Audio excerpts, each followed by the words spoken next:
سلام عشقای دلم، حال دلتون چطوره؟ خوش اومدید به دومین ویدیو چنل عشقام. امروز من داخل این ویدیو بهتون یاد بدم چجوری ستای برزیلی بزنید. بچه‌ها 99% یاد داره، ولی واسه اون 1% که یاد ندارن با یه اکانت نوبی میشه یه ستای زد که حاجی اصلا عشق میکنی موقع پلی. زدم 1000 و همیشه روشون پلی میدارم. قبلش عشقم تنها خواهش شما دارم، خیلی ستای خفن یعنی کف با اکانت نومزه. قبلش تنها خواهش دارم ویدیو لایک کنید، چنل هم ساب کنید، زنگوله هم بزنید. بریم سراغ ویدیو خفن جذاب. لیتس گو. خوبش قدرم یعنی ستای برزیلی بیشتر شد، یعنی آتیش از ست نمیزنه بیرون، یعنی ستای لجند نیست. ولی بچه اگه این شلوار رو داشته باشید یعنی با همه چی میشه ست کرد که 99% اکانتای نوبی دارن. نگاهش قام این شلوار میزه و نیز از این ماسکا نمیزنه، مثلا این تو پیرانای سادی که اینا مال گود رویال بوده فکر کنم. نگاهش ماسک از این تو چیزا میذارید، یعنی مثلا ماسک اون رمضان بود مثلا. نگاه بچه یعنی به جان زیسته این کسب این کلاه رو همه برزیل پلیرها میزنن.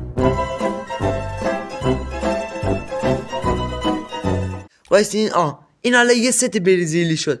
میبینی چه قشنگ آجی، یعنی اینقدر سپلی میده، چند تا نکته مهم هم داره آخر ویدیو میگم.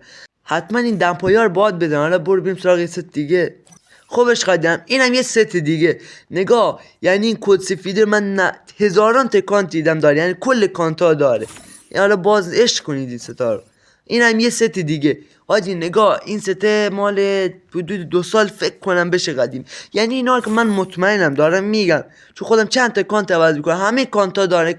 اینا ستای رایگانیه که گرفتن. وایس حالا یه ست دیگه واسهتون بزنم.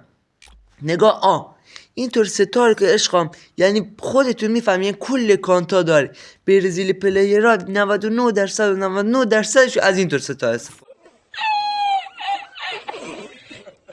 یعنی کلاه این باشه، ماسک این باشه، دمپایی هم اینطور شده، شلوار هم بچه خیلی گشاد نباشه مثل این نگاه با اون شلوار سفیده میشه اینقدر بچسبه. این پیران هم فکر کنم گرد رویال بود. نگاه حاجی چقدر ستای خفن و قشنگی زده میشه با ستای لجند هم، نه که واسهشون مثلا 2 کاجم داده باشی، ستای رایگان که با سکه گرفتین. وایس حالا یه ست جذاب دیگه هم بزنم. اینم وایس یه کلاهش عوض کنم. وایسا نه همین کلاه قشنگه. این موه هم میاد. این موه حاجی خیلی بهش میاد. ماسکم وایس اینو بذارم، فکر کنم مال رمضان باشه. نگاه حاجی یعنی به خدا انقدر رس پلی میده، من 100% بعد این ویدیو میارم یه مچ با این حساب پلی میدم. چه قشنگ شد حاجی، یعنی من خودم عاشق این ست برزیلی ام. نگاه این پیراهن با این کلاه سیاه، ماسکم حاجی اینم قشنگه ولی من اینطور چیزا رو دوست دارم. نگاه حاجی یعنی اگه کسی میده عشق میکنی. اینا مثلا واسه کانتای نوبیه، کانتای نوب نه مثلا کانتای که تا حالا جیم نخورده حاجی. نگاه مثلا اینطور ستی هم عالیه، یعنی این ست که فکر کنم خودتون تو یوتیوب دیده باشین بیشتر برزیل پلیرها میزنن.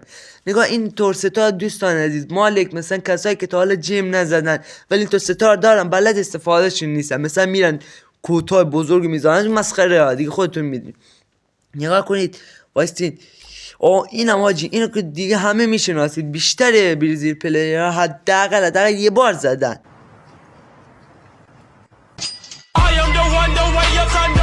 یعنی به خدا دیگه بچه اگه از این تو ویدیو ما چه واقعا میذارم. حالا بریم سراغ این نکته خیلی مهم که همه برزیل پلیرها میذارن. اون چیز نیست جز بچه‌ها گرافیک بازی همیشه با روی آخریه باشه. من همیشه بچه‌ها روی این بازی میکنم، ولی مثلا من با گوشی A11 این آخری رو میذاشتم قشنگ بالا می آورد بدون یه ذره لگ، یعنی حافظ 32 بود. اینجوری واسهتون دوستان اگه از این سبک ویدیوها دوستان خواهشاً این ویدیو لایک کنید، چنل هم سابسکرایب کنید، زنگوله هم بزنید تا ویدیو بعدی جذاب‌تر، خفن‌تر، گاتر. خدا نگهدار.